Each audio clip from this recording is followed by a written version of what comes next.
The Whole Foods in Cupertino that shut down months ago because of a rodent problem is still closed tonight. The store has been working to trap and remove the rats, but the prolonged closure is raising questions about whether a new state ban on powerful rat poison is making it harder to get rid of this type of infestation.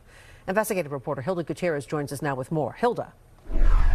California is one of the most rat-infested states, but also now has the toughest rodenticide restrictions in the country. According to Santa Clara County's Department of Environmental Health, the new poison restrictions may even explain why the Whole Foods in Cupertino has been closed for months. This Whole Foods in Cupertino has been closed and fenced off since April after health inspectors found rodent droppings in food prep areas and live cockroaches in the bakery. The county's top environmental health official says 3 months is far longer than the typical shutdown for a pest problem. I'm shocked by the complaints, but I am shocked. I mean, typically we will, an infestation can be dealt with. We'll have people asking for a reopening in 24 hours. 2 days, 3 days. So what's taking so long? One major difference, Whole Foods can't use the same rat poison other businesses had used before. Dr. Underwood says the grocery store's pest control company went as far as requesting a waiver from the county to use it, but was denied. Oh, believe me, we got a call from the parent company. Probably if they were allowed to use rodenticides, maybe Whole Foods would be open sooner. We reached out to Whole Foods for confirmation, but they only said their goal is to reopen as quickly as possible and fully address the issue.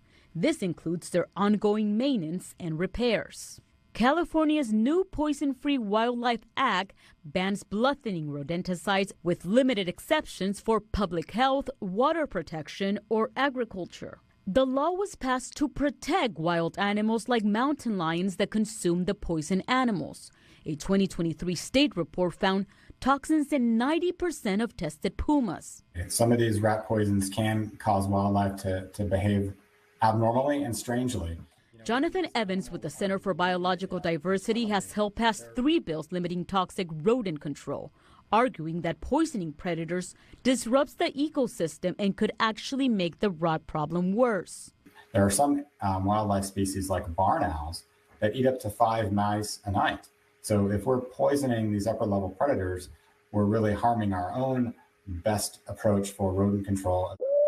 Still, the ban had vocal critics, especially from agriculture and pest-controlled industries. These products, on a very technical level, some require much more consumption, and so maybe we'll see less, consumption on a bait block and assume that there are fewer rodents. But different materials require different dosages to actually impact the rodents. Not every one of these boxes will have a rodenticide present. More consumption means it can take more time and money to eliminate them. At Clark Pest Control, the pivot means more sealing and traps. But rats are clever and can sneak through tiny openings. About a 1/4 inch for a mouse to enter and about a 1/2 inch for a rat to enter. We have seen where they will use a stick to set off the trap, then take the food off of the trap. We have seen that where a technician will notice gnaw marks on the back side of the trap. They will pull it or will drop it to have it go off, so then they can safely get the food and go away. And rats were a problem in California before the ban. In 2023, the Bay Area ranked as the second most rat-infested region in the country, followed by LA, according to Terminix's own internal business data. But since the poison ban went into effect this year, we've reported on weeks-long canceled food sales at 2 Walgreens in Santa Clara County due to vermin contamination. And 2 99 Ranch markets in Milpitas and Cupertino recently closed for a week for the same reason. Still, experts caution it's too early to blame the ban. We can look off of other data points of what types of calls we're getting from customers, but it can be tough to isolate that down to this rodenticide change alone. The reality is, I think they can still do trapping methods in these. It's more like it's kind of old school, right? It's old school to use these other methods. They're still effective. They just don't happen as fast. Whole Foods, Walgreens, and 99 Ranch Market didn't comment on the possible effects of the rodenticide ban. The experts we spoke to also say there are other factors affecting rodent populations, like extreme weather, fires that cause displacement, and urban development. I'm Hilda Gutierrez, NBC Bay Area. We investigate.